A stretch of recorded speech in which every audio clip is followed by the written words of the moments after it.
Buenas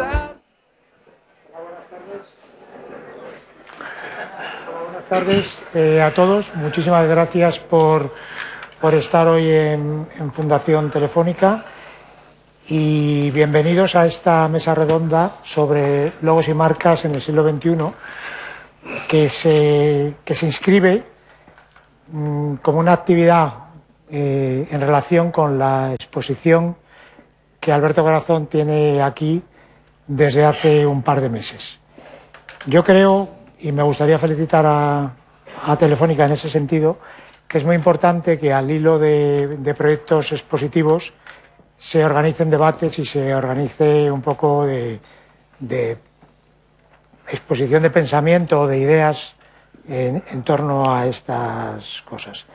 Excepto quien nos habla, la mesa redonda está formada por ilustrísimas personas en distintos campos digamos, de la comunicación en un sentido muy amplio. Vicente Verdú, a quien no solamente conocéis como pintor, que es su última pasión, sino como escritor y como periodista y como observador del mundo. Su trabajo de los últimos 30 años, 40 años en el diario El País ha marcado una manera de ver la sociedad y ha marcado una manera de comunicar esa sociedad. Yo recuerdo cuando hace muchísimos años trabajé allí, que Vicente era una persona diferente, que veía las cosas de manera diferente, y yo creo que lo que pasaba es que era más moderno, no otra cosa.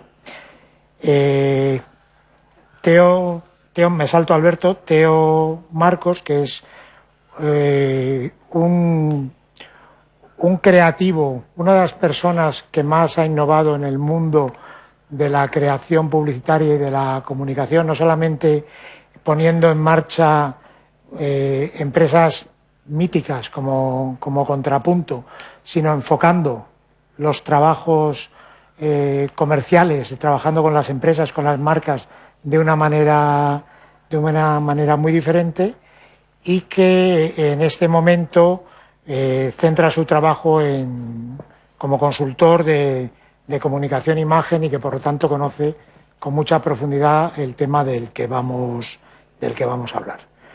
Luis Fernández Galiano, arquitecto y catedrático de proyectos de la Escuela de Arquitectura de la Politécnica de Madrid y director de revistas y crítico de arquitectura en sitios tan relevantes como el mismo diario El País, ve a las empresas y ve las marcas desde el otro lado, desde su presencia física, ¿no? Y en ese sentido su mirada yo creo que va a ser muy complementaria con lo que aquí se exponga. Y Alberto Corazón, que es el protagonista o el inductor de la mesa redonda, pues es todo en el mundo de la comunicación. Es diseñador, comunicador y artista.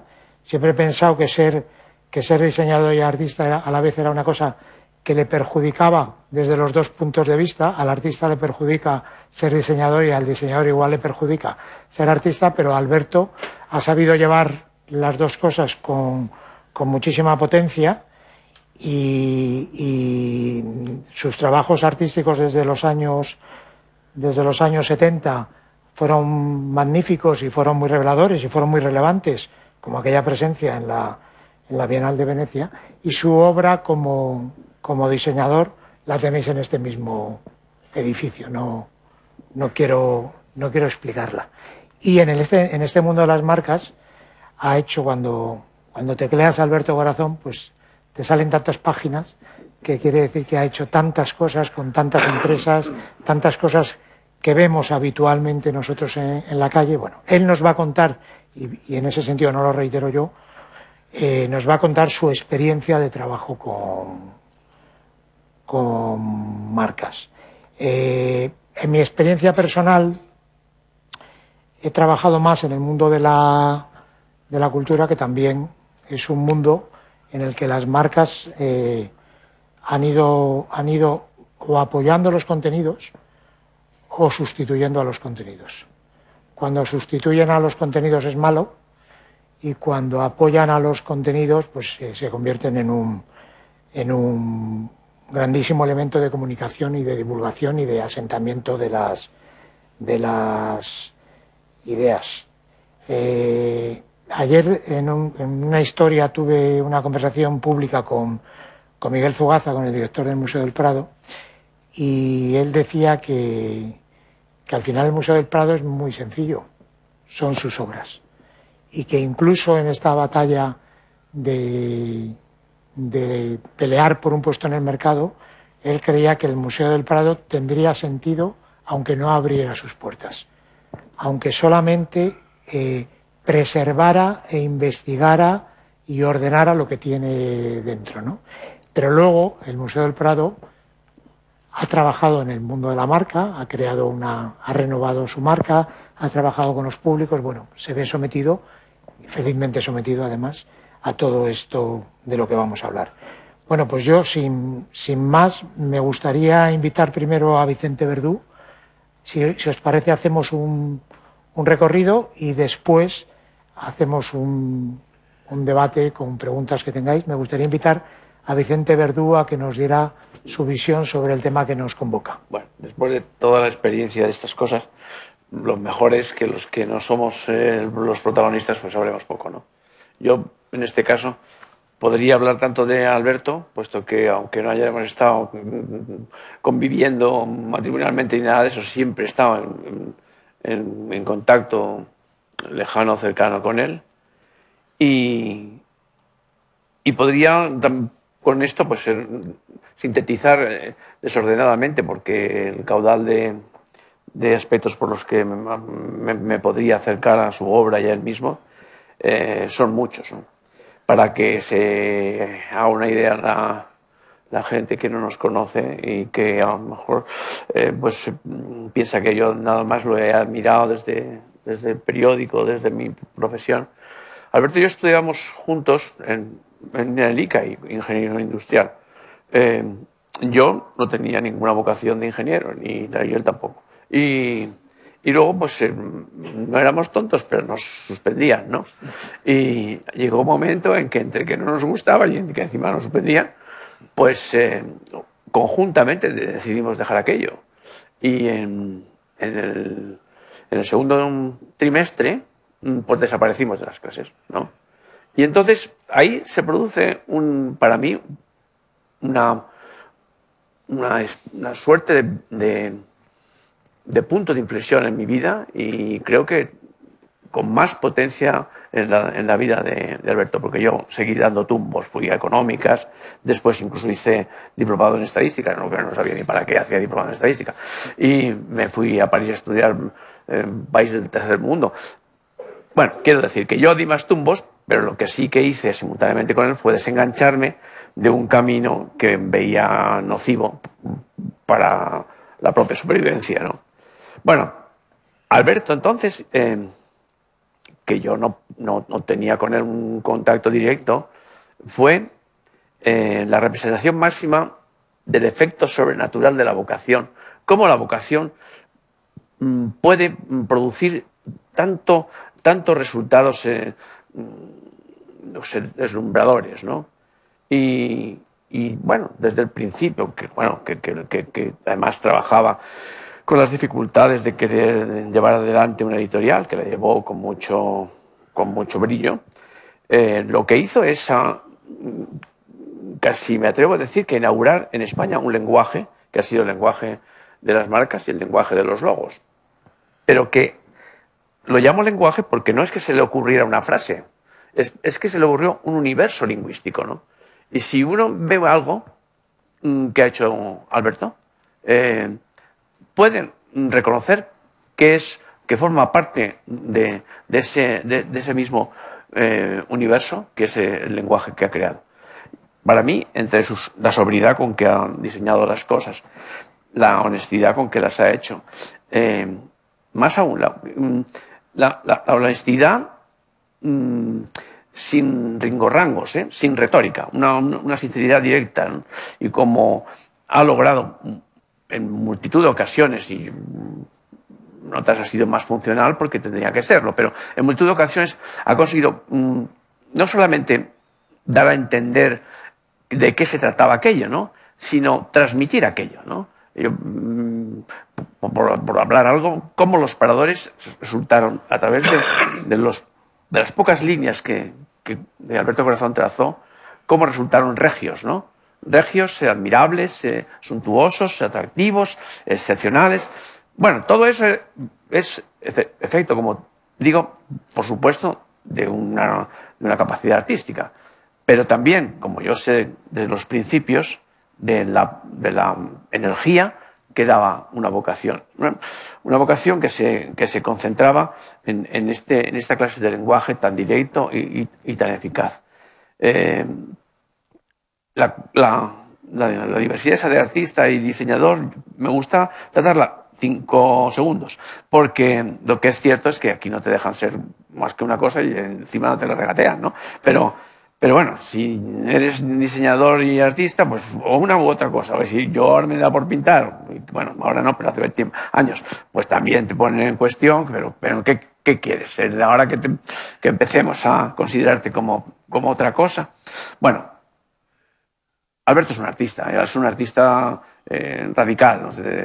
Digamos de matriz artística, ¿no? Y así ha podido concebir los diseños, las marcas, todos los logos, etcétera, etcétera, desde ese corazón artístico. El que luego haga cuadros que a mí me entusiasman y que trataría de copiarlos si fuera más hábil, pero que no puedo hacerlo porque es un camino que me lleva siempre a lo peor, pues también ahí me parece admirable. Bueno, Alberto no es que se encuentre patrocinado por cualquier galería, sino por la misma Marlboro, y la Marlboro tampoco es tonta respecto a qué gente escoge para tenerlos con ellos, ¿no? Con eso no quiero terminar, porque la verdad es que todo hace como es la vida en sí misma, ¿no? La vida es un círculo que se nace y se muere en unas condiciones parecidas, o sea, cerrando los ojos, con gritos medio agónicos, medio áulicos, yo qué sé. Bueno, Alberto ha hecho un círculo lo suficientemente grande como para que nos sintamos conceptados por él y para ofrecernos lo que decía antes, una forma de entender las cosas a través de una interpretación o reinterpretación artística que las define y obtiene una sustancia que solamente esa capacidad del arte es capaz de obtener. Bueno, muchas gracias, porque de todas maneras lo que diga, yo como he empezado diciendo, es poco respecto a lo que podría seguir diciendo de Alberto, ¿no? Bueno, seguiremos de todos modos hablando contigo. Teófilo Marcos, un profesional de la comunicación, un profesional de las marcas y de las empresas, ¿no? Cuéntanos, Teófilo. Me vais a disculpar si leo, pero mi memoria se ha deteriorado bastante. Tengo ya unos cuantos años. Todas aquellas historias y glorias, si es que las hubo, pertenecen a un pasado ya bastante lejano. Y además es que cuando el tiempo está tan concentrado, son 10 minutos más o menos, prefiero concentrar también yo mis propias ideas, y me es mucho más fácil hacerlo leyéndolo. Disculparme. Desde hace más de 100 años, bueno, el título es Logos y Marcas en el siglo XXI, que decirse que era el título de la convocatoria, y a él me voy a remitir. Como decía, desde hace más de 100 años se divulgan periódicamente profecías milenaristas. En el ámbito de la comunicación, la muerte de la fotografía superada por el cine, la del papel, prensa y documentos por obra y gracia de las noticias online o de los ordenadores. La televisión acabaría con la radio y los readers y otras pantallas acabarían con los libros. También hace ya más de 15 años Naomi Klein, con su no logo, inició una cruzada contra las grandes marcas. El modelo cultural de las marcas, su omnipresencia, las ideas y estilos de vida ligadas a logotipos y marcas, el bombardeo publicitario, han propiciado, decía, una apropiación instrumentalizada de todos los espacios públicos y alterado gravemente las bases de la cultura, que se ha rendido al marketing y ha situado a la sociedad bajo el imperio de las marcas. Y lo hizo, curiosamente, con un libro cuya portada estaba presidida por un logo, por cierto, muy bien diseñado. Convencida, sin embargo, de que la globalización es un proceso irreversible, acabó centrando sus ataques en las grandes multinacionales causantes de la creación, proliferación e implantación del imperio de las marcas.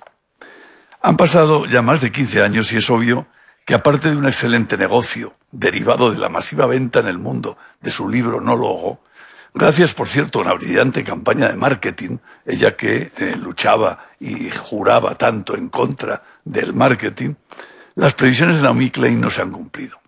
Y la sociedad de consumo y las marcas gozan de una espléndida salud. En los años de crisis económicas que hemos vivido, las empresas que mejor han defendido su posición en los mercados y su reputación han sido aquellas que tenían las marcas mejor construidas y que representaban los valores más demandados por esa sociedad. Nike no vende zapatillas, tampoco material deportivo. Nike vende la marca Nike. IKEA es mucho más que una empresa de mobiliario urbano. Es el símbolo de un estilo de vida, de un tipo de casa, al margen de identidades de clase y edad, equipada con todo lo necesario, con productos de diseño al mejor precio. Y es moderna, es de hoy, y es además, y es fundamental, una marca de éxito, como Nike. Y recalco la palabra éxito, porque el éxito es uno de los factores básicos de arrastre de una marca. Porque el ciudadano medio busca asociarse a un éxito que le es negado en su existencia cotidiana, y al que accede a través del aura de las marcas, por transferencia de los valores que éstas representan, recibiendo así algo sutil pero eficaz, una ilusión de ese añorado éxito profesional y vital que la realidad suele negarle. Tan importantes son hoy esas transferencias de valor que las empresas, para mantener ese valor en sus marcas y defenderlas de ataques, han creado una nueva figura profesional, los community managers, encargados de la gestión y control de los contenidos online, es decir, de todo aquello que aparece sobre sus marcas en Internet, en las redes sociales, en ese omnipresente mundo digital que está operativo permanentemente 24 horas al día, 365 días al año. Y al tiempo que controlan, frenan y desactivan las noticias y opciones negativas o conflictivas, actúan como emisores y difusores de los valores esenciales de esas marcas. Y la marca no es solo un tema de empresas y de mercados. Hoy, para competir adecuadamente, un político necesita una marca, y un empresario, y un país, y una asociación, y un deportista, y una celebrity, y Telefónica, y vosotros, y yo también. Teammates es un servicio del grupo McCann que gestiona la marca de deportistas, clubes deportivos, celebrities. Nadal, por ejemplo, es uno de sus clientes, una de las marcas gestionadas por esta empresa que tiene una comunidad online, Nadal, de 14 millones de seguidores. El Barcelona Club de Fútbol es otro de sus clientes, y Pau Gasol, y numerosas celebrities como Sharapova o Alejandro Sanz. En Teammates gestionan sus marcas, mantienen y animan sus comunidades online en las redes sociales, identifican patrocinios y promueven nuevos ingresos para ellos, para sus clientes. En otro orden de cosas, existen numerosas empresas especializadas en personal branding, que imparten cursos y asesoran a particulares sobre cómo crear tu propia marca, tu marca personal, cómo conocer y aislar tus valores, cómo comunicarlos, cómo gestionarlos. La identidad de marca no es solo gráfica, logotipo, icono que lo acompaña, códigos cromáticos, es decir, el look and feel que definen los consultores de marcas. Es también verbal, es decir, la identidad de sentido que se desprende de su lectura, de su registro verbal. En Future Brand, la consultora norteamericana de diseño y gestión de arquitectura de marcas, he encontrado un caso muy curioso sobre este tema. Ellos comenzaron a trabajar para Meliá, para el grupo Meliá. Y la marca del grupo, cuando ellos empezaron, se llamaba Sol Meliá. Lo que imponía y lo que suponía, según el estudio que realizaron, dejar fuera una gran parte de la oferta de la marca que iba más allá de la oferta de vacaciones de sol y playa. Y decidieron y propusieron llamarlo Meliá a secas, como Alberto Corazón hace unos años en un concurso de Mapfre, una marca Mapfre que tenía un trébol que presidía la propia marca, analizando la construcción de esa marca, decidió que se debería seguir llamando Mapfre, pero Mapfre con sus siglas, exactamente las mismas siglas, porque descubrió, investigando, que Mapfre no se lee letra a letra, no se lee Mapfre. Se identifica como una única unidad visual, una marca única, que es un conjunto tipográfico con un color rojo. Y lo que hizo, eso sí, fue mejorarla. Marca a secas. En el mundo de las marcas hay conocidos y hay amigos. Los primeros son los logotipos, los segundos las marcas. En muchas ocasiones coinciden. En cualquier caso, los primeros permiten reconocer un producto, los segundos establecen la identidad afectiva con los valores que proyecta. Starbucks, por ejemplo, no es solo una marca que nos remite a café, también es una cadena de establecimientos, pero por encima de todo, para sus clientes, es la imagen de una experiencia, de una atmósfera especial y diferenciada, determinada por la configuración de su espacio físico, mobiliario, sensación de tiempo sin prisas, actitud de los empleados. El pasado fin de semana, este último, publicaba El País con un titular que decía «Nace el índice iPhone», los resultados de un informe Precios y Salarios 2015 realizado por UBS, el banco de inversión suizo, en el que analiza el coste de la vida en 71 de las principales ciudades del mundo. Y una de las metodologías utilizadas, el índice iPhone, el índice marca, el índice de una marca como iPhone, se basa en comparar el número de horas de trabajo que necesita una persona para adquirir un iPhone 6 de Apple. Mientras en Zúrich bastan con 21 horas, un ciudadano de Kiev necesita 627, un neoyorquino 24, uno del Cairo 553, 41 un londinense, 218 un ciudadano de Pekín y 61 horas uno de Madrid. Un análisis parecido realizó The Economist cuando creó el índice Big Mac, otra marca, diferenciando, en este caso, referenciando el precio del producto, una hamburguesa Big Mac de McDonald's. Marcas de productos de consumo integradas en los usos y costumbres de los poderosos y universales referentes del mundo financiero. Esa parte esencial e intrínseca del gran hermano que domina nuestro mundo global y preside las decisiones de los políticos, de las empresas, de los gobiernos, de los países. Ese misterioso Dios al que conocemos con el nombre de mercado, por cierto, otra marca. Y ya termino. Yo creo que las marcas gozan de una espléndida salud, tanta que se reproducen de forma exponencial. Logos y marcas invaden realmente las zonas comerciales de nuestras ciudades, las pantallas de nuestros ordenadores y teléfonos móviles, las imágenes de la televisión y no solo con publicidad.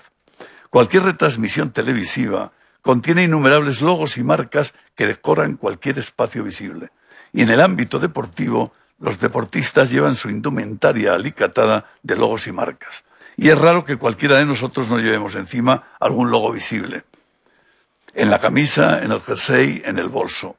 Cualquier persona que inicia un negocio o abre un despacho profesional se plantea la creación de su propio logotipo, aunque sea el acróstico de su nombre y apellidos, y de forma inmediata su inclusión en la red, aunque solo sea a través de un correo electrónico. Por eso se hace cada día más importante la gestión de la marca, la necesidad de personalizarla, identificarla y dotarla de contenido. En ello radica hoy el ser o no ser. Y esa es la cuestión. Gracias.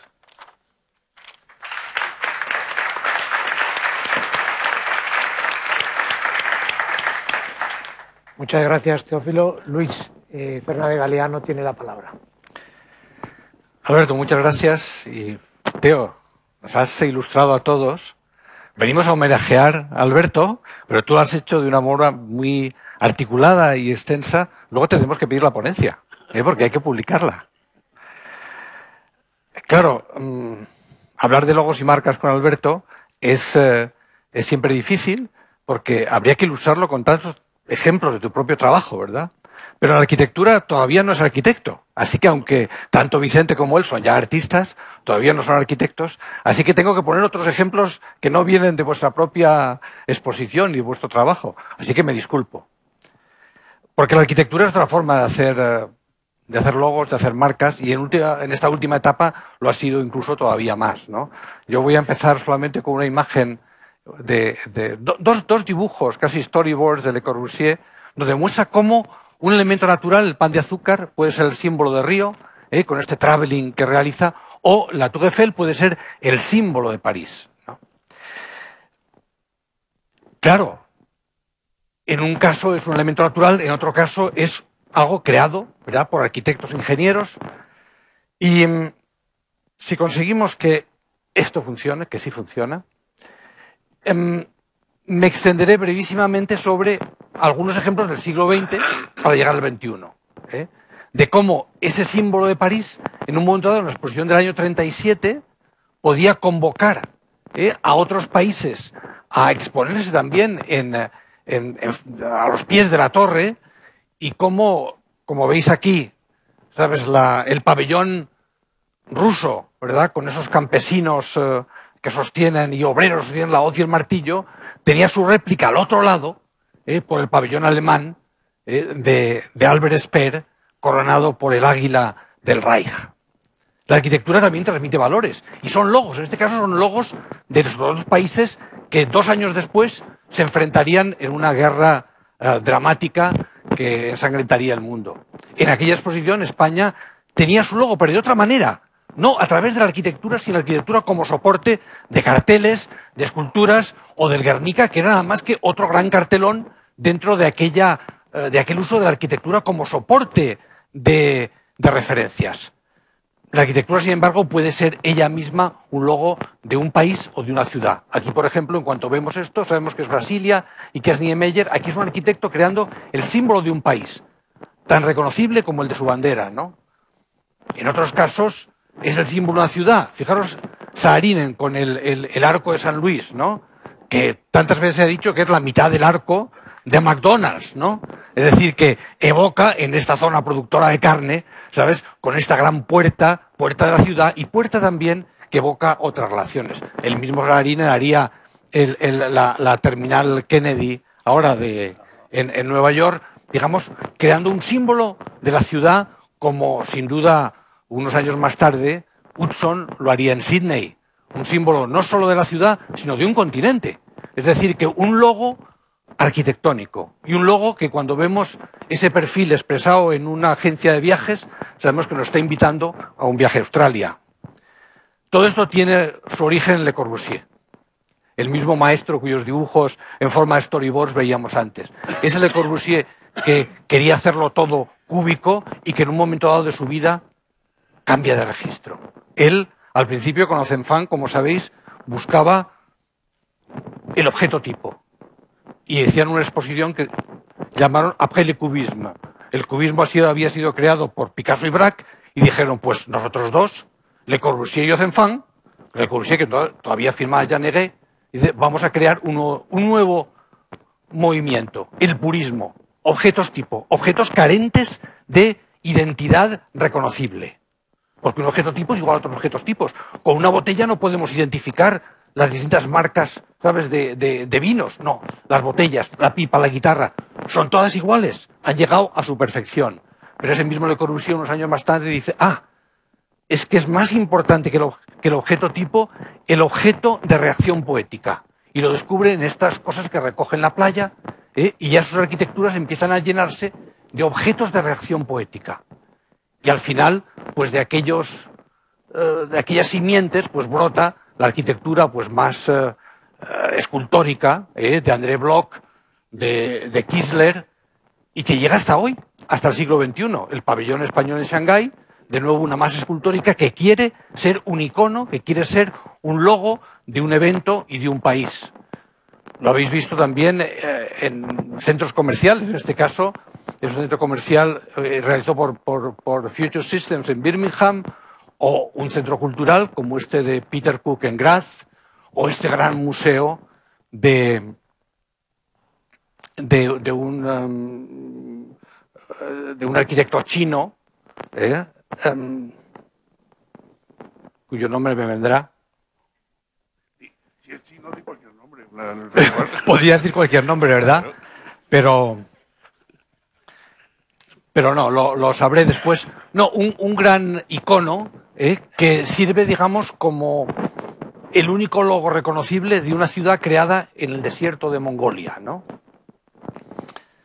Todas estas formas un poco informes, si me permitís la redundancia, me hacen a mí reflexionar cómo sería posible que este pez que llaman el blobfish pudiera ser elegido en votación como el animal más feo de la naturaleza.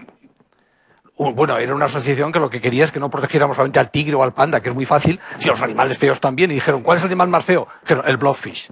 Entonces, ¿cómo es que la arquitectura no hace nada más que blobs últimamente? ¿Por qué hacemos tantos blobs si hemos decidido que son horribles, ¿no? Y no solamente que son horribles, los que son más viejos aquí o los que han ido a algún cineclub de vez en cuando, se acordarán que Steve McQueen fue por primera vez protagonista en una película que se llamaba The Blob, El Bulto. Y era un ser que venía de otro planeta, pero que producía pánico, ¿no? Es decir, que estas arquitecturas escultóricas informes nos producen horror estético o bien pánico. Y sin embargo, han proliferado como un virus por la arquitectura. Y no solamente han proliferado, sino que llegaron, digamos, a su culminación, ¿verdad?, universal con el éxito del Guggenheim en Bilbao, con su inauguración en el año 97, que fue un éxito tan rotundo de crítica y público, que ha cambiado las bases de la discusión, ha cambiado el terreno en el que hablamos. Porque a partir del Guggenheim, yo creo, esa arquitectura escultórica, esa arquitectura que aspira a ser, en este caso, el logo de Bilbao, el logo de una ciudad, y la imagen de una regeneración urbana, ha transformado la forma de hacer arquitectura. Es verdad que muchos otros exploraron otras vías, ¿no? La de evocar más bien terremotos, catástrofes ferroviarias como estas, otras veces sí, catástrofes de otro género, explosiones, hasta el punto que se llegó a extremos tan disparatados como esta noticia de hace unos años, cuando ETA todavía ponía bombas, en que los dos periódicos de mayor tirada, en fin, después de una bomba de ETA, pusieron la misma foto y con el mismo pie. Estado en que quedó la sede de Caja Vital tras el atentado. Convencidos, y espero que alguno se dé cuenta del equívoco, de que aquello lo había hecho la bomba, no el arquitecto. Pero evidentemente es el arquitecto el que había creado esta arquitectura. Este es un logo que no funciona. Un logo que no funciona porque expresar, digamos, la rotundidad y la permanencia de un banco a través de estas arquitecturas que parecen destruidas por una bomba y que los dos periódicos de mayor tirada del país ambos se confundan y estén persuadidos de que eso no lo ha podido hacer una mano sensata, quiere decir que en este caso el arquitecto no supo interpretar a la arquitectura como logo. Así que llegamos a una situación en que, como Buster Keaton en One Week, pues tenemos que ponernos delante de esta arquitectura, rascarnos la cabeza y decir, algo ha ido mal. En este caso saben que algo había ido mal, porque los que hayan visto la película saben que un rival amoroso era una casa comprada por correo y luego montada, ¿no? Y había cambiado las instrucciones de manera que el pobre Buster Keaton la monta y te sale esto, y entonces, claro, él decía, un bodrio, algo ha ido mal. Ahora decimos, oh, una casa deconstruida, qué bella, ¿no? Pero no, algo ha ido mal, y sin embargo, esa era the shape of things to come. Eso es el mundo que viene, ¿no? El mundo que viene es ese. Algunos lo han entendido así. Rencolas, por ejemplo, aquí en Oporto, ¿verdad? O en Seattle, con lo que llama la estética stealth, esa estética plegada que viene de la aviación del F-117, de los aviones invisibles, ¿no? En nuestro caso, inevitablemente Calatrava, ¿no? Sea en Canarias o sea en Valencia, ha creado otra arquitectura enormemente capaz de representar a veces una ciudad o unos valores o un país. Otras veces han sido experiencias más fallidas, como la de Eichmann en la Ciudad de la Cultura de Galicia, pero siempre, digamos, con esa voluntad, como aquí Kop Himmelblau, en una ciudad china que de nuevo, cuyo nombre soy capaz de recordar, o Zaha Hadid, en este caso en Bakú, en Azerbaiyán, creando iconos para ciudades anónimas, de manera que la arquitectura surge como un elemento que dota de identidad a lugares a los que la modernidad convencional, esa del primer Corbusier, no del segundo, había generado. Ciudades sin identidad, sin alma. Y claro, así ocurre que hasta los japoneses han llegado a elegir a Zaha Hadid para que haga su estadio de los Juegos Olímpicos de Tokio. Pero claro, tan disparatado que al final han tenido que renunciar a él y han convocado un nuevo concurso, ¿no? Estaban fascinados porque el éxito que había tenido Herzog y de Meuron con el estadio de Pekín, con el nido, había sido tan grande que los japoneses querían evocarlo con otra arquitectura igualmente icónica. Claro, la arquitectura es más fácil que adquiera una condición icónica cuando es alta y sale por encima de lo demás, porque enseguida la vemos, ¿no? Y entonces esta obra de Foster en Londres o la de Nouvel en Barcelona son inevitablemente emblemas de las ciudades donde se realizan. Luego Nouvel ha hecho otros en la misma línea, como este. A veces estos símbolos fálicos se retuercen y otras veces se convierten en cosas distintas que, por ejemplo, a Eisman le gusta decir que son ya no arquitecturas fálicas, sino vaginales, en la medida en que estas puertas pues, pueden ser penetradas, ¿no? Y así el último edificio de Ren Koolhaas en el propio Pekín. Es verdad que nosotros hemos experimentado ese momento auroral de la arquitectura como icono, ¿sabes? Pues en Barcelona, la Barcelona Olímpica, que no solamente tuvo la Torre de Collserola, en este caso una obra de ingeniería, vista a través de las calles de la ciudad, sino también el MACBA de Richard Meyer, y como sería en Bilbao el Guggenheim o el Cursal de Rafael Moneo en San Sebastián. Arquitecturas icónicas que han hecho luego de los arquitectos también logos ellos mismos, ¿no? Aquí todos ellos en Barcelona, ¿no? Con esa, yo creo que te van a tener que contratar a esta empresa, ¿verdad? Para sus community managers, para que se preocupen como Nadal o Gasol, ¿verdad? De su comunicación, porque ya muchos de ellos, aquí en Isaguer o Nouvel, pues están dentro del mundo publicitario, del mundo de la comunicación, a través de películas, a través de anuncios, a través de relación con marcas comerciales. Quizás muy cínico lo que dice aquí Laurinda Spears, la gran arquitecta de Florida. Dice, la gran arquitectura, dice, rehúsa estar allí sin ser advertida, dice, por el contrario, dice, como veis, te recibe con un guiño y te despide con una sonrisa. Y la arquitecta se fotografía a sí misma, abriendo la gabardina, sabes, en un gesto inequívoco. Bueno, esto es lo que el arquitecto soy, o lo que he llegado a ser. Una arquitecta, digamos, que dice, esta es mi profesión. ¿Sabes? La de seducir, abriendo la gabardina. Y así vemos que efectivamente hoy los grandes fotos de Estado ya no se hacen los presidentes con sus ministros, sino con sus arquitectos. Cuando Sarkozy llegó a la presidencia, quiso retratarse con todos los arquitectos franceses y cosmopolitas como su foto de familia. Él sabía que sus ministros serían olvidados, pero los arquitectos que le rodean aquí, ninguno de ellos lo sería, y aspiraba lo mismo que había hecho antes Pompidou, ¿no? Y después Mitterrand, con los grandes proyectos del presidente, a dejar su huella a través de iconos urbanos. Y termino. Al final, la arquitectura es hoy una nueva fábrica de sueños. Es un nuevo Hollywood, donde veis este anuncio de Cerruti cuando dice Design Your Dream y usa de fondo esa tormenta de titanio del Guggenheim. Estamos hablando de que efectivamente los arquitectos, como en el cuento de ese García Márquez, se alquilan para soñar. A veces lo que sueñan son sus propios sueños, ¿no? Y no es tanto el sueño colectivo, el sueño de una comunidad, como el sueño del propio diseñador, a veces el sueño vanidoso, narcisista. Pero es verdad, como muestra este anuncio de Cemex, la gente viaja a las ciudades para hacerse el selfie con arquitecturas de fondo. Arquitecturas estas de Calatrava que nosotros hoy lo consideramos unánimemente como lo peor de lo peor, ¿no? Pero que cuando el Economist tuvo que hablar de la segunda transición en España, empleó como emblema del país estas imágenes del Calatrava valenciano, ¿no? El mismo Calatrava que usaron el XL capital, ¿verdad?, para expresar la talla XL, lo muy grande, ¿eh? Dicen, somos una firma financiera muy grande, ¿sabes? Y lo expresamos con esta arquitectura, ¿no? Y ese logo del XL se muestra en el contexto de la arquitectura como algo que entra en sintonía con ella. Me ha gustado que hablaras de Naomi Klein, porque no os habíamos puesto de acuerdo antes.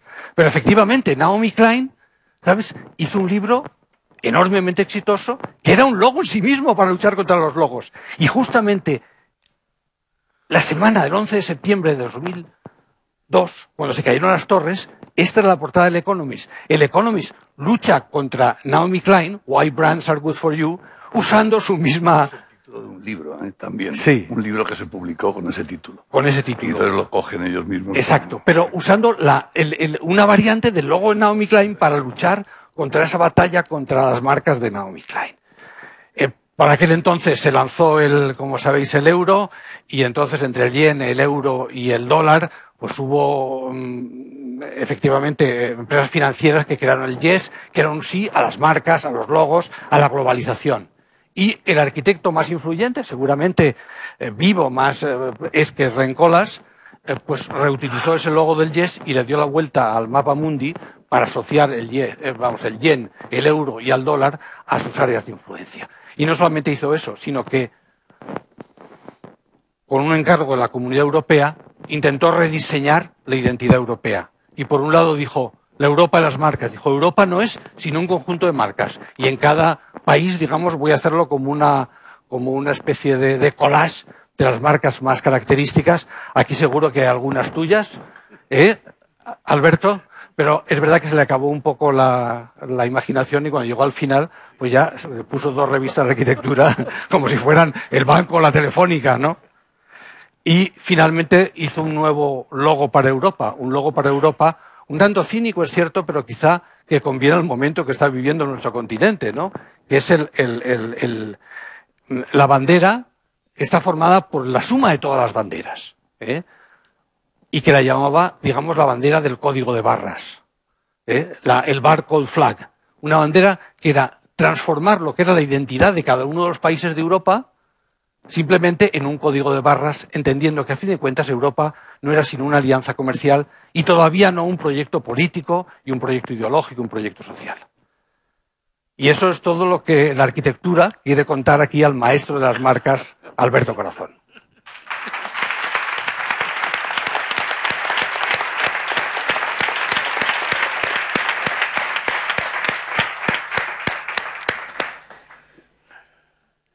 Bueno, maestro. Por cierto, el chino se llamaba Mayansong. Se lo acaba de inventar, Son cosas que es que ya nuestros cerebros empiezan, ¿verdad? El disco duro lo tenemos un poco averiado. ¿Qué me vas a contar? Bueno, el planteamiento que hacíamos alrededor de un universo tan complejo, tan diverso, y que efectivamente está en crisis, no sabemos hacia dónde, pero tantas cosas están en crisis, como es el papel y el concepto de marca o de logo, que finalmente Teo, como buen publicitario, se inclina más por la denominación marca. Los semiólogos, para decirlo así, preferimos logo ya. Esa diferencia ha dejado de existir, tiene que ver... Yo creo que me he ido, no.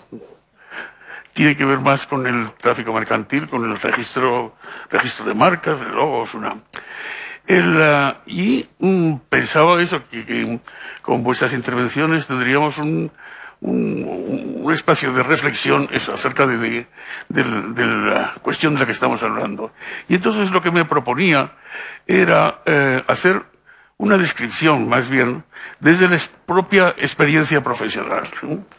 Porque cuando hablamos de todos estos asuntos, sobre todo en relación con esas marcas, grandes compañías multinacionales, siempre los ejemplos son ejemplos globales de grandes compañías insertas y en muchos casos incluso incidiendo y desviando la globalización, pero la experiencia de un diseñador en España en estos años es naturalmente muy diferente, ¿no?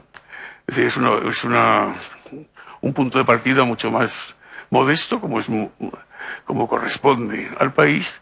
Y luego, sobre todo, es que con frecuencia olvidamos que, por ejemplo, la Bauhaus se funda alrededor del año 30 y desde entonces hay todo, los trabajos de Le Corbusier, es decir, desde esos años hasta 2015, en este país solo han sucedido cosas en los últimos 20 años. ¿No? El resto hemos estado aislados absolutamente de todo. Quiero decir que la necesidad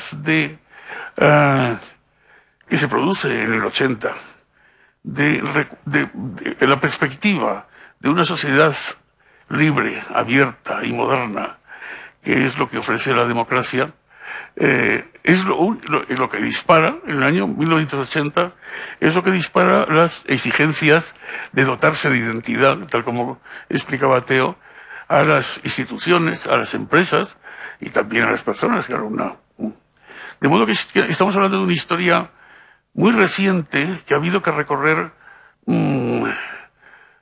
a grandes, casi maratonianamente, ¿no? para ponernos al día. Mientras que en los años 50, por ejemplo, si se ven consultamos los anuarios de diseño y los anuarios de publicidad, lo que vemos es ya que se está produciendo ya esa globalización del espacio gráfico. Empieza a no haber diferencia entre los diseños de identidad relevantes de Estados Unidos con Inglaterra o con Italia, ¿no? Mientras que aquí, en el año 50, no es que no era posible hablar de identidad, es que no era posible hablar de diseño, ¿eh? Nosotros, prácticamente hasta finales de los 70, la denominación que estaba aceptada era un neologismo del italiano, que era grafistas. Porque nosotros, la palabra diseño no existía, no había ninguna constancia de su existencia. Los italianos para los cuales diseño es dibujo, literalmente, tuvieron que inventarse de grafistas para insistir más en el lado gráfico. Como anécdota,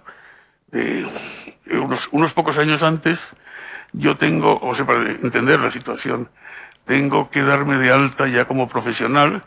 En aquellos años había que ir al sindicato vertical y entonces sacar la licencia y sacar las cosas que había que hacer.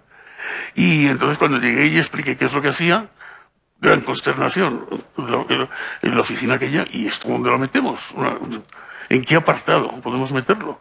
Y bueno, enormes consultas, no sé qué tal, hacían entre ellos. Me acuerdo que era muy divertido verlos.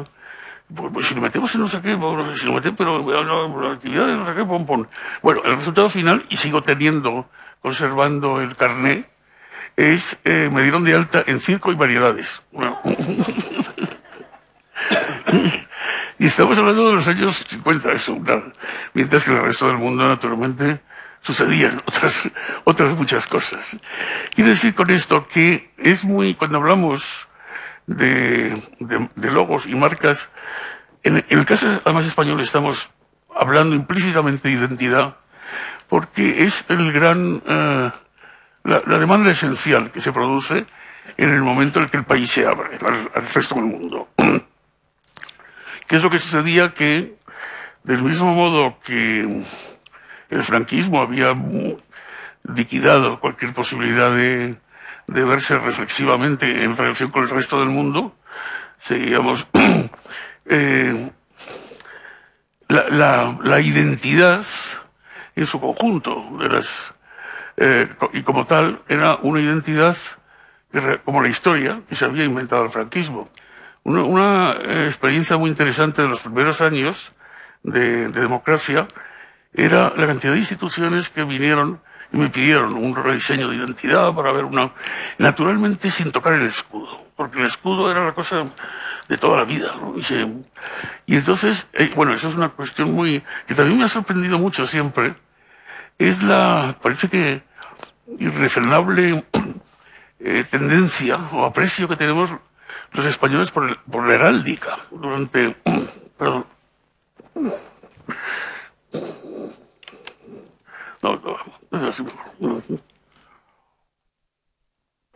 Por la heráldica durante unos años, y sigue, pues según mi noticia, sigue existiendo, sigue siendo un floreciente negocio el hacer el escudo de tu apellido. Hubo un momento en el que primero se anunciaban como genealogistas o algo así, una cosa así. Luego eso ya se estandarizó un poco más, y yo recuerdo unos años en los que en Barajas, es decir, en un momento en el que tú estás de tránsito llegando y para coger un avión, había una máquina en la que ponías tu apellido y por 500 pesetas o 200, lo que fuera, te salía el escudo, ¿no? Quizá hay un momento a lo mejor en el que ya todos los apellidos ya han encontrado su escudo, y entonces ya ese apartado ya no sigue funcionando. Pero esta tendencia irrefrenable hacia la heráldica llevaba en los primeros momentos, en los primeros años, primero a buscar. Yo lo que hacía era seguir el protocolo que he seguido siempre con el trabajo, que es hacer un análisis con el cliente, hacer una relación de oportunidades, limitaciones, y analizar qué competencia hay en ese mismo área, y ahondar también en los orígenes.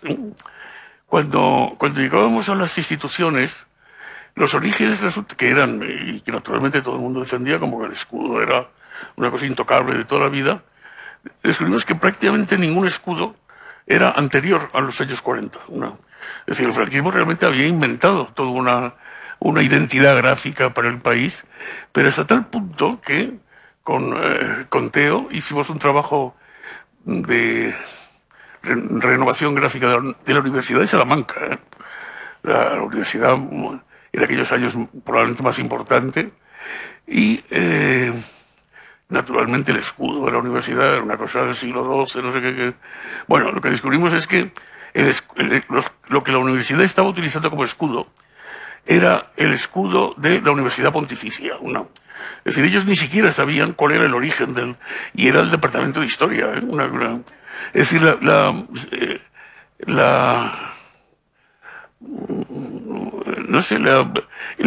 ideología había contaminado la capacidad de percibir. De modo que todo eran sorpresas continuas. Cuando ibas analizando y decías, no, pues este no ha sido escudo nunca, y este... De modo que en un momento hubo que hacer una transición rápida hacia intentar dejar de lado todos los lenguajes gráficos que estaban relacionados con construcciones heráldicas, y empezar a trabajar sobre la base de eso, de crear logos, ¿no? Y para eso era partir del propio nombre, ¿no?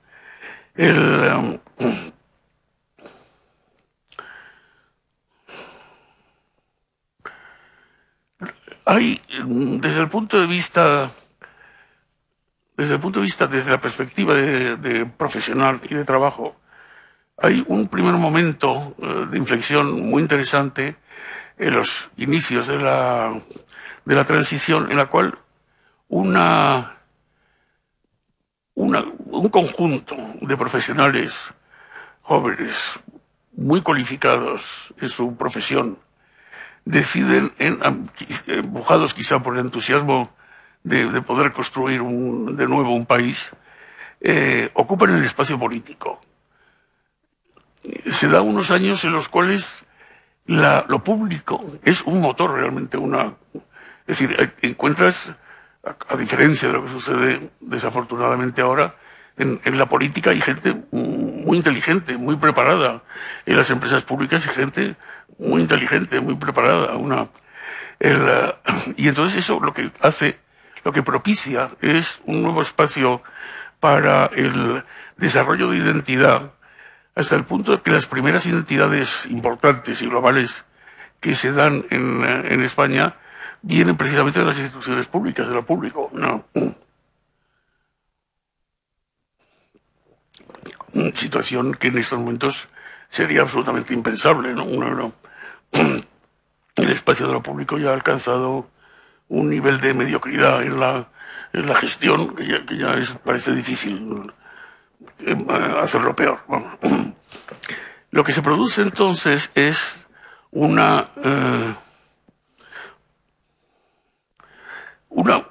se da por parte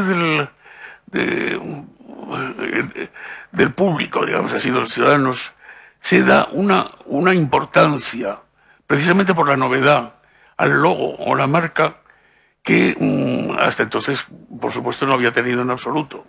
Hasta el punto de que muchas veces la explicación del porqué de algunos éxitos y algunas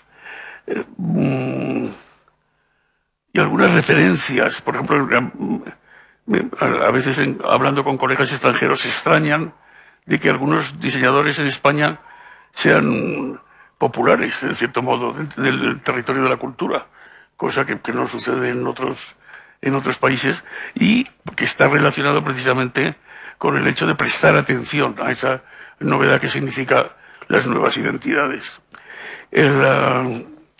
Y con efectos muy interesantes de todos los puntos de vista. Yo tengo el ejemplo, por ejemplo, de la gran transformación de la siderurgia, que era un problema gravísimo para el país, un problema además político, y que era la eliminación de la siderurgia asturiana, de los Altos Hornos de Bilbao, de Sagunto, para iniciar un proceso de modernización, cuando esas eran empresas, que más que empresas eran realmente microestados, ¿no? Recuerdo muy bien que se empezaron las negociaciones. A mí me pidió el ministro de Industria, que entonces era Aranzadi, que empezara a hacer un proceso de diseño, en el sentido de a ver hacia dónde podía ir ese nuevo ente que tenían que crear. Y paralelamente empezaba ya un movimiento sindical feroz, claro, como era de esperar. Y en una de las primeras reuniones, escuchando a todas las partes, le dije a Aranzadi, le dije, déjame que les explique por dónde voy avanzando, que se lo enseñe a los sindicatos. Dijo, pero bueno, ¿cómo se te ocurre eso? De entrada es que ni te van a escuchar. Bueno, el resultado es que tuvimos una reunión y a la salida de la reunión los sindicatos dijeron que estaban ya dispuestos a negociar. Habían entendido, a través de un proceso de diseño, de identidad, habían entendido que los tiempos habían cambiado y que se apuntaban al carro de la modernización y del cambio, o que efectivamente aquello sería una muerte lenta. Es decir, tengo una serie de experiencias de ese tipo en las que una gestión de identidad planteada además desde un punto de vista casi estrictamente gráfico es capaz de producir modificaciones importantes desde el punto de vista sociológico. Lo que me estoy extendiendo mucho. En líneas muy generales, lo que se produce en aquellos hay un periodo de esplendor, que es algo así como la fiebre del oro, que sería la fiebre del logo, que empieza en los 80 hasta los 90, y en el que lo que nos encontramos es también un cambio en las empresas. El director de marketing ha dejado de ser relevante y cede su puesto a un nuevo cargo que han creado, que es el director de comunicación. El director de comunicación, en general, se convierte en el gurú. En aquellos años el director de comunicación lo era todo, lo que decía el director de comunicación. Lo que sucedía es que, efectivamente, también, claro, los directores de comunicación no tenían ninguna experiencia en comunicación, porque no había sido posible, y el tipo de experiencias con el que te encontrabas era de lo más variado. Había gentes extraordinariamente inteligentes y que escuchaban, sobre todo, y luego había otra categoría, pues como sí, otra categoría de personajes, de profesionales que en fin, que no sabías por qué razón aquellos hombres eran directores de comunicación. Casi me da vergüenza, pero lo voy a contar, un episodio en el que había uno de los gurús, que era, yo no me acuerdo cómo se llama, bueno, tampoco le voy a decir el nombre, si me acordase, pero era un personaje muy alto, gordísimo, que fumaba continuamente puros, que era el director de comunicación de una de las grandes compañías hidroeléctricas del país y que era respetadísimo en el ámbito profesional. Entonces me pidió que empezara un proceso de a ver por dónde podía ir una nueva identidad. Yo seguí el protocolo de hacer análisis, no sé qué, reflexiones, y tenemos una reunión muy larga en la que le explico y enseño todo el trabajo, y entonces me dice: Alberto, muy serio, no te equivoques. Lo que yo quiero es un logo que me ponga cachondo.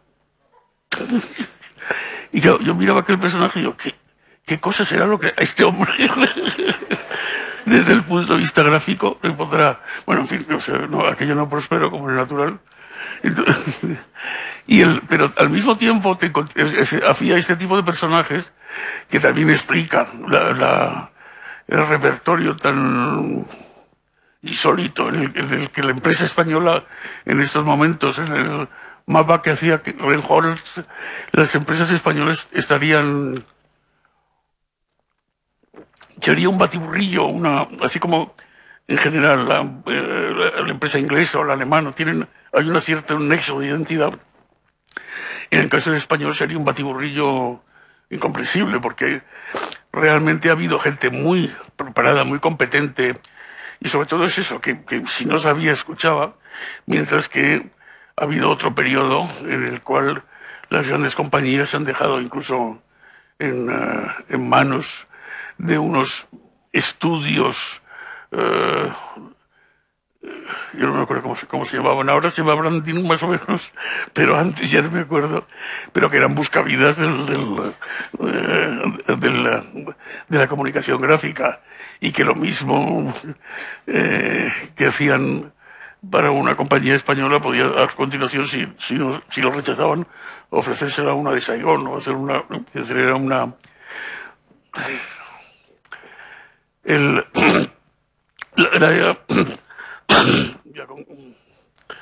ya concluir, porque es que la experiencia es que cada vez más, bueno, lo que me interesa mucho es el ver la identidad como una secuencia, y la identidad gráfica y la identidad conceptual. En la exposición, que está de la tercera planta, hay un paño muy grande, que ese tenía yo mucho empeño especial en él, que le llamaba friso de identidad. Y era, en lugar de hacer un planteamiento de mostrar logos, marcas, en fin, aislados, y hacer como una secuencia, un plano secuencia, que va desde el 65 hasta hoy. Y es interesante ver que hay realmente una secuencia, que tiene sentido, aunque yo no acabo tampoco de saber bien cuál es el sentido. Hay unos que son el contenido, el desarrollo tipográfico, hay otros que son el desarrollo iconográfico, en fin, el repertorio desde el punto de vista formal y gráfico es muy extenso. Pero cada vez más en estos momentos, y por la experiencia profesional en los últimos años, creo que estamos, tal como hablaba Luis de la arquitectura, estamos volviendo a recuperar un sentido que es un sentido, a mí me parece, esencial en este trabajo, que es la conexión con las culturas locales. La globalización ya ha desaparecido, o está en manos de una docena de multinacionales, y ahora lo que es relevante, importante, y que genera empatía es la conexión con las culturas locales. Yo creo que estamos en un momento en el que, sí, por fin es verdad que salimos de la crisis esta, desde el punto de vista, una renovación del mundo empresarial y una renovación que se está produciendo también de la cultura del consumo, que es muy importante, va a propiciar una nueva época en el binomio identidad-logos. En los últimos 10 años, los últimos 8 años la crisis ha sido para un diseñador, la crisis ha sido sustancialmente la tormenta perfecta. Se han juntado la mediocridad y la codicia. Y realmente ha sido demoledor, pero absolutamente demoledor y regresivo. Desde el punto de vista profesional y del ejercicio profesional, yo me encuentro en situaciones en las cuales no pensaría encontrarme en los 80. Verdaderamente se ha producido un vaciado. Y ese vaciado viene sobre todo por el éxito de la mediocridad. O sea, la mediocridad se ha instalado como un valor y se ha convertido en algo verdaderamente brillante, ¿no? Y naturalmente lo que ha hecho ha sido excluir la posibilidad de la excelencia casi como un rasgo aristocrático. En estos momentos haces un análisis en los últimos 10 años no hay un solo, en mi opinión, no hay un solo logo de renovación de una empresa española que tenga el menor interés. O sea, todos han sido regresivos, ¿no? De modo que concluiría diciendo que yo creo esperanzadamente en que la comunicación gráfica, el papel del logo dentro de la comunicación gráfica y los nuevos entornos económicos y sociales que es de esperar que se produzcan, va a ser el inicio de una nueva etapa mucho más interesante. Aquí, sí. Es que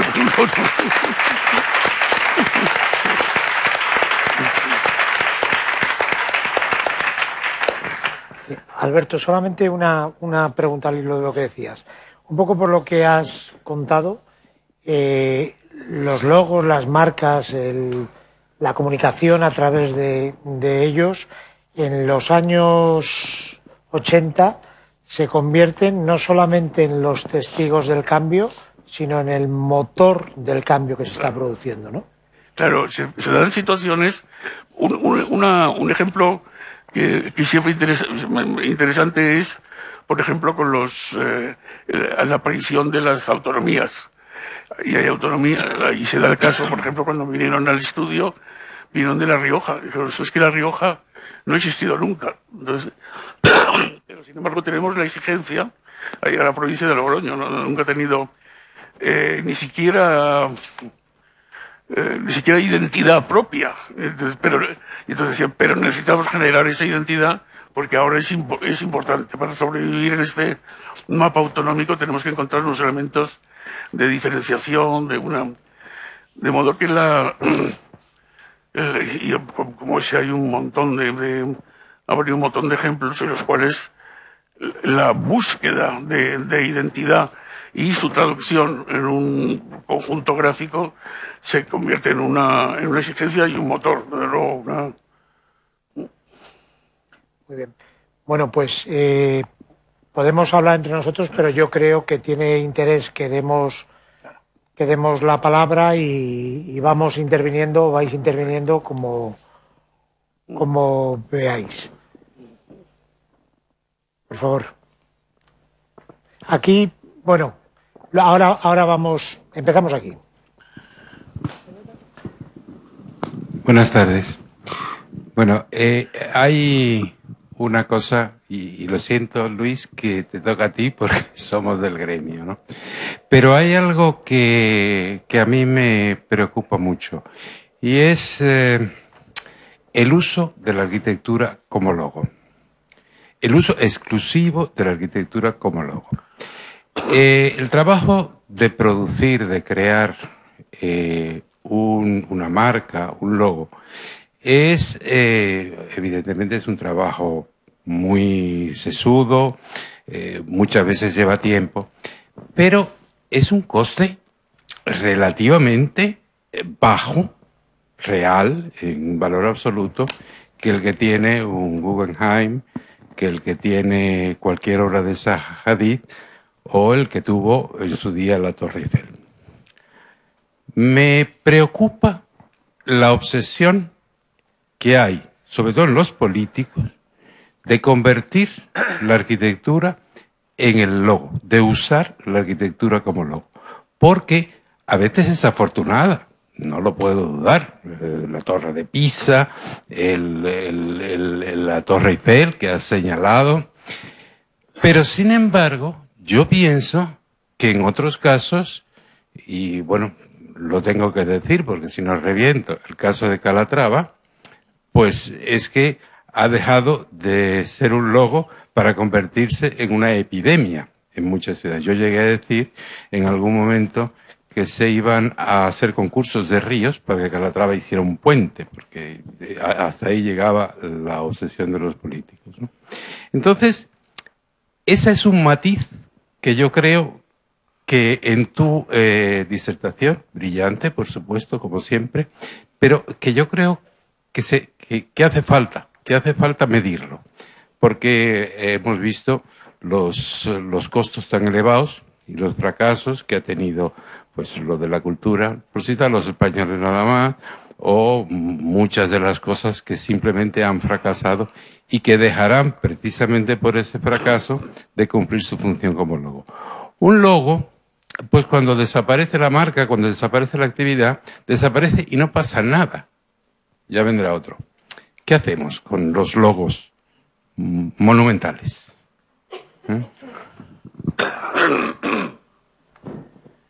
Antonio Vélez tiene toda la razón, claro. Es verdad que la arquitectura se abusa de esa condición icónica o emblemática, como se dice siempre, ¿no? Y que los políticos, no solamente a gran escala, sino a pequeña escala regional o municipal, han deseado dotarse de esas arquitecturas icónicas, a veces con gran despilfarro de medios públicos.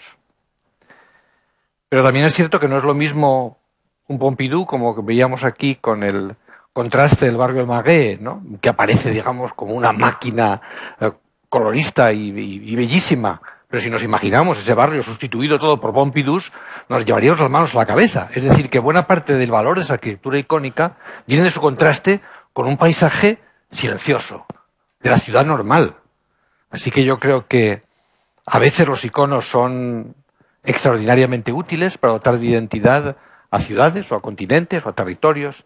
Otras veces, sobre todo cuando los arquitectos quieren hacer de cada marquesina autobuses un icono, ¿sabes?, se convierten en perversiones de ese trabajo silencioso que debía ser el 99% de la arquitectura, dentro de la cual aparecen estos gritos que en un paisaje de silencio son emocionantes, en un griterío resultan simplemente pues ruido, ruido como ocurre hoy en tantísimos sitios, ¿no? Pero tienes razón, claro que sí, y debía haberlo enfatizado más si Alberto Anaut y Alberto Corazón no nos tuvieran, digamos, sometidos a los 10 minutos de rigor. Muy bien. ¿Había una pregunta ahí? Buenas tardes. Muchas gracias por vuestras exposiciones. Me llamo Juan Rico y quería comentaros que durante todas vuestras intervenciones, y es más desde antes con el nombre de la convocatoria, Logos y Marcas, estaba esperando o incluso temiendo que llegaseis a hablar de la marca España. Ya sé que seguramente esto desbordará el ámbito de esta convocatoria, pero si podéis decir en un flash muy breve, porque desde luego no nos van a dejar más tiempo, qué ha pasado con esa marca y cómo lo veis en este momento, pues os lo agradecería. Muchas gracias de nuevo. Yo sí puedo decirlo rápidamente. El asunto de la marca España es una tontería.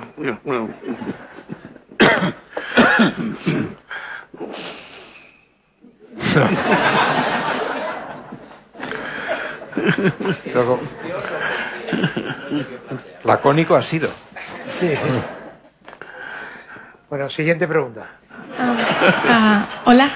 Bueno, yo cojo el metro todos los días, como supongo que mucha gente de aquí, y los que tampoco lo cojan, estoy segura de que sabrán que, bueno, desde hace ya bastante, de repente nuestro Sol se llama Vodafone Sol, ¿no? Como si esta marca se quisiera asociar a ese logo arquitectónico que es Sol, que es quizá pues el más icónico de Madrid. Y yo cuando voy por el metro me voy fijando que dentro de los vagones pues sale un poco un mapa, ¿no? Con todas las estaciones y han sido sustituido y pone Vodafone Sol. Y me fijo en que en muchos de los vagones, o incluso cuando viene también el mapa afuera, Vodafone está así tachado con un heading. O sea, los ciudadanos están expresando de algún modo que la conquista o así de los logos y marcas en el siglo XXI tiene un límite, ¿no? O sea, están expresando un rechazo, lo están tachando diciendo, tío, nuestro Sol aquí a lo mejor no. Y un poco junto con este ejemplo también se me ocurre que cuando, bueno, me meto en mi móvil y me meto en YouTube para buscar una canción o algo musical, yo busco algo. Y normalmente el primer resultado es el que tiene lo que yo quiero ver.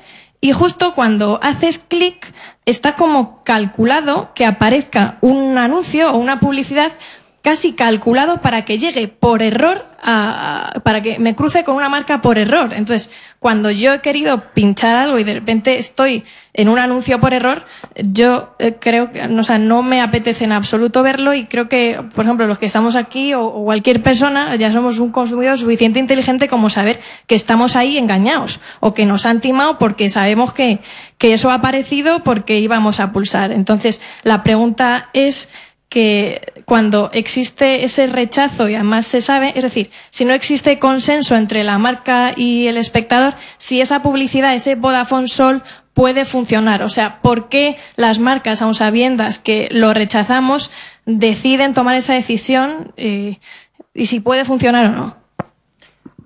Bueno, antes de que contestéis, una anécdota personal. A mí me ha pasado con Sol, y me ha pasado muchas veces, que no veo la estación. O sea, que acostumbrado igual a una tipografía, a un juego de letras, me he pasado la estación yendo dentro del metro, tengo que rebuscar en el mapa 40 veces pero si esta línea iba a no sé dónde, y seguramente es una puertecita que se me ha cerrado en la cabeza. Yo no tacho, no estoy por los grafitis, pero bueno, pues en la cabeza ha funcionado, ¿no? Teo iba... Bueno, simplemente son dos preguntas diferentes. La primera, la de Vodafone. Yo creo que el problema no es Vodafone, el problema es el Ayuntamiento de Madrid.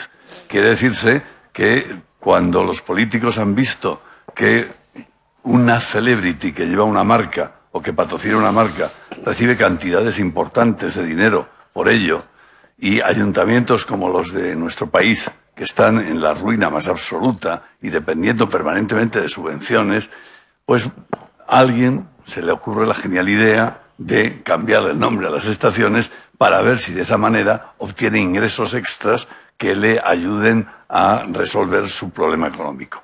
No tiene otra explicación. Ahora, la pregunta es, ¿a Vodafone le interesa eso o no le interesa? Es un tema que habría que estudiar. En cualquier caso, el otro tema, que es el de la música, yo no sé si tú estás suscrita a Spotify o a alguna de... ¿Es Spotify en la que estás? ¿De dónde obtienes tú la música? Al bajarla, tendrás que bajarla de alguna app que habrás planteado. Normalmente, cuando se baja la música, como casi con todo en online, tú puedes o pagar directamente para obtener tu música sin ningún tipo de molestia, o no pagar, y entonces tú, gracias a los que ponen ese anuncio que tú dices, puedes escuchar después la música. Quiere decirse que esos anunciantes están subvencionando el que muchas personas puedan oír música gratuita, con la pequeña molestia de que a lo mejor por error marcas en la publicidad. De todos modos, en relación con lo de los nombres y del metro, es un ejemplo más de esta mediocridad increíble en la que estamos ya Es decir, porque no tiene ningún sentido, incluso el ingreso económico es, cuando lo miras también, es tan pequeño que me tomé la molestia cuando salió la primera oleada de todo esto de ver cuánto metro gastaba en publicidad y cuánto ingresaba, y gastaba más en publicidad de metro, que es completamente innecesaria, a cambio de estos ingresos. Cambiar la estructura, el mapa mental de la ciudad, para el ciudadano, termina configurando un mapa mental, en el que está su barrio, están referencias, está su historia, está su infancia y su... Cambiar, y dentro de ese mapa mental, el metro, los nombres de las estaciones, que son todo topónimos, y se está haciendo referencia al barrio, cambiar eso a cambio de una... Es una barbaridad. Bueno, es una estupidez, que es peor. No, es una barbaridad. Que además debería claramente de impedirse, claramente. Hombre, porque además es falta de imaginación, Alberto. Porque si lo que quieren es buscar patrocinadores para desarrollar, para tener ingresos que les alivien de su déficit financiero, hay 1000 formas de poderlo conseguir sin tener que deteriorar y destruir un componente cultural de primera magnitud, como es una red de metro muy antigua, con unos nombres y unas identidades que forman parte ya del patrimonio cultural del madrileño. Entonces eso es un atentado, claramente, vamos. Vicente quería yo comentar. Que lo estamos viendo desde el punto de vista de quien lo consume o de quien lo contrata para obtener un ingreso suplementario. Pero pensado desde las marcas, desde las empresas, lo que busca la publicidad es acercarse al corazón del consumidor, que son las marcas de amores, los marks en general, es Apple o es Starbucks, que crea una atmósfera o trata de crearla, etcétera, etcétera, incluso rociando con aroma de café los establecimientos y demás, ¿no? Bueno, estas marcas, que son marcas sentimentales, bueno, Toyota ha probado con diferentes olores el interior de sus vehículos, ¿no? El pomelo, mandarina, naranja, bueno, y diferentes tactos en las tapicerías y diferentes chasquidos en el cierre de las puertas o del maletero, es decir, todas estas intenciones de las marcas y de la misma publicidad es obtener una adhesión del cliente. Si produce un rechazo, como estáis diciendo de Vodafone, o lo que ocurre con los anuncios que perturban la música, o lo que ocurre con la publicidad que se introduce en medio de las películas, todo eso ya está súper revisado, porque las marcas no se meten a la trágala. Las marcas, al contrario, tienen que crear una seducción, y es a través de esa seducción como acaban conquistando y cautivando al comprador, ¿no? Bueno, quiero decir que entonces el defecto ahí ya no es... La Liga BBVA. Bueno, eso quiere servir al BBVA. Aquí nadie hace caso a que la liga se llama BBVA. Nos parece a todos un postizo que no le obtiene rendimiento en cuanto a imagen. Puede que a la liga le lleguen millones de euros, pero desde el punto de vista de imagen de BBVA no han alcanzado el objetivo que Pues yo creo que sí, tenía. fíjate. Yo le voy a dar simplemente un dato para que se dé cuenta de que sí. En televisión española está prohibida la publicidad. Quiere decirse que BBVA, si quisiera hacer publicidad, no la podría hacer, ni aun pagándola.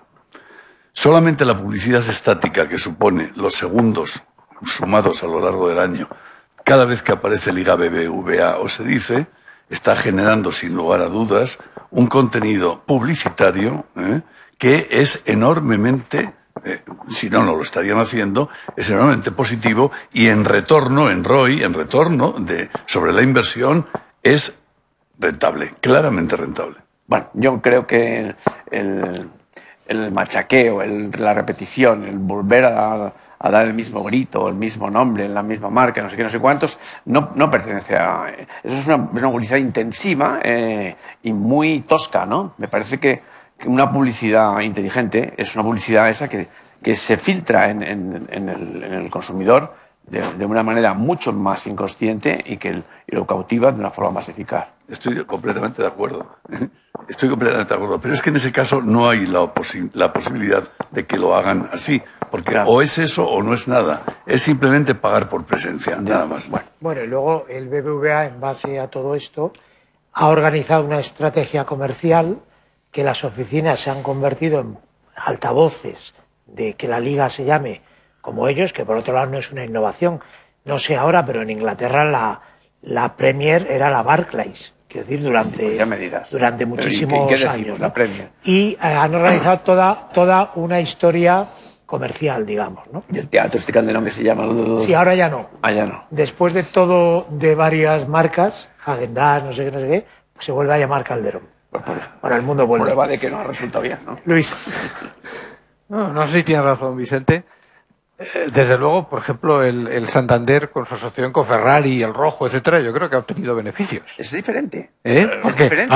hay una sintonía. Que ahí no hay una eso que decía un postizo, no es un agregado de otra naturaleza. Ahí se funde el color del Santander con el Ferrari y hace un maridaje que entra de una manera más suave y más, digamos, más audaz o astuta en la conciencia de Vamos, pero yo de todas maneras no quería ahora entrar en ese terreno, sino solo abundar más en lo que decía nuestra amiga sobre la publicidad urbana y Sol Vodafone, que estamos todos de acuerdo en que es un abuso intolerable. Pero quería mencionar también otro abuso intolerable, que son los paneles publicitarios que hace muy pocos años han inundado Madrid, yo creo que deteriorando enormemente el paisaje urbano. Hace 3 décadas se implantó una ley por la cual no podía haber publicidad urbana en las carreteras y se eliminaron todos los billboards de las carreteras. Fue fantástico. Solamente, como sabéis, indultó, ¿sabes?, el Tor de Osborne, etcétera, ¿no? Luego, a través de resquicios, esa ley cada vez se cumple menos.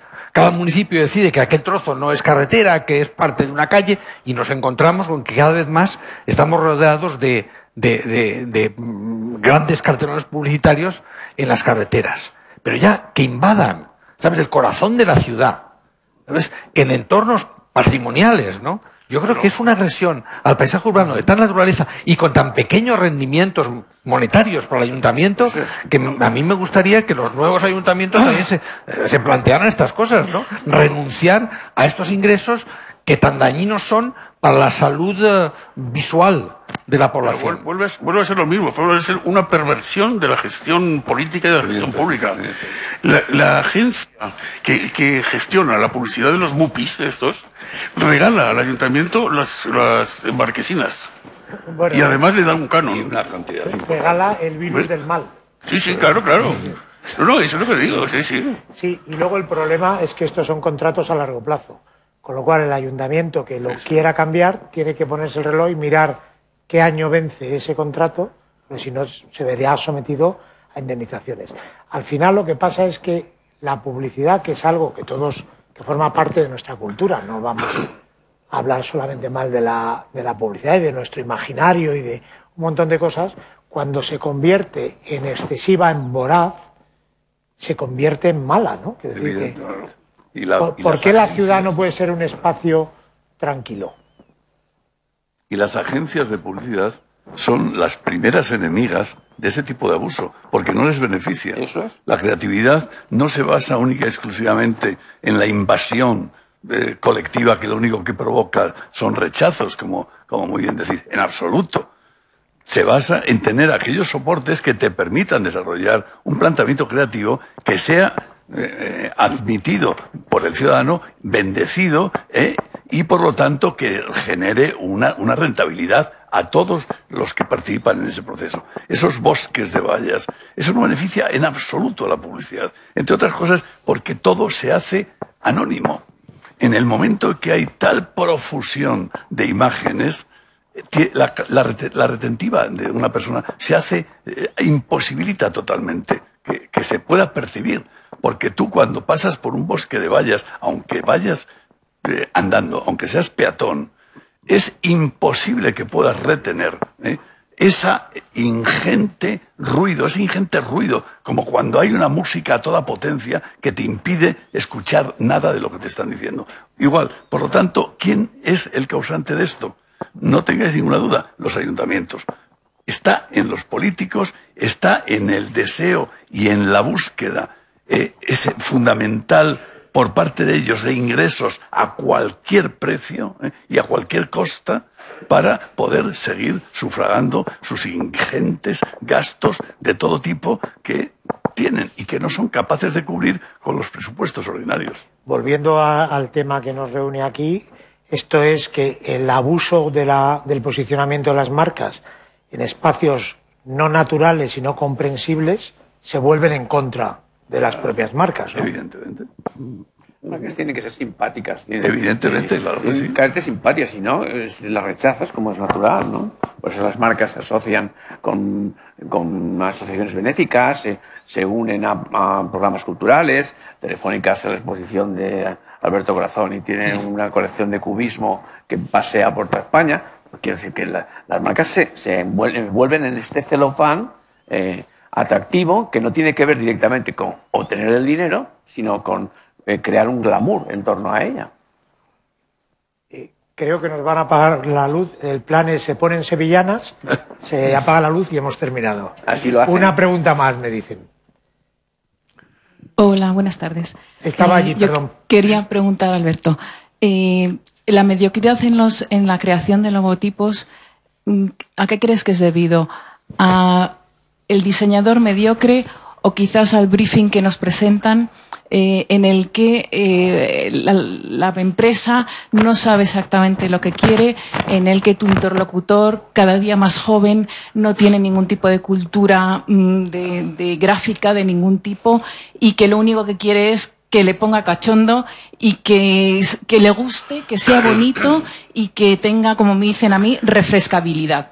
Pues entonces, ¿quién es el culpable a la hora de presentar tú 15, 20 distintos primeros bocetos? Resulta que no le guste ninguno o que le guste el que tú crees que es más feo y el que en realidad a ti es el que menos te gusta, y después de muchos cambios salga algo en el que tú no estás nada de acuerdo, pero el cliente es lo que le pone cachondo, y entonces al final tienes que hacer eso sin remedio. Hay un principio que precisamente es el principio esencial de diferencia entre el diseño y la creación plástica, y es que existe un encargo y existe un cliente. El cliente es la piedra angular, y un cliente competente con un diseñador mediocre puede obtener excelentes resultados.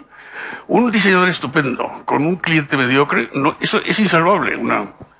Y entonces, ahí sí que no hay la menor duda, ¿no? Pero es que los es una butad, pero ya en los años estos de crisis, que tantos estudios han tenido que cerrar, que tantos diseñadores relevantes e importantes del país han decidido casi medio jubilarse. Pues yo contaba eso, y digo, la situación es tan dramática que he tenido que despedir a mis 2 últimos clientes. Es que era así. Bueno, pues muchísimas gracias.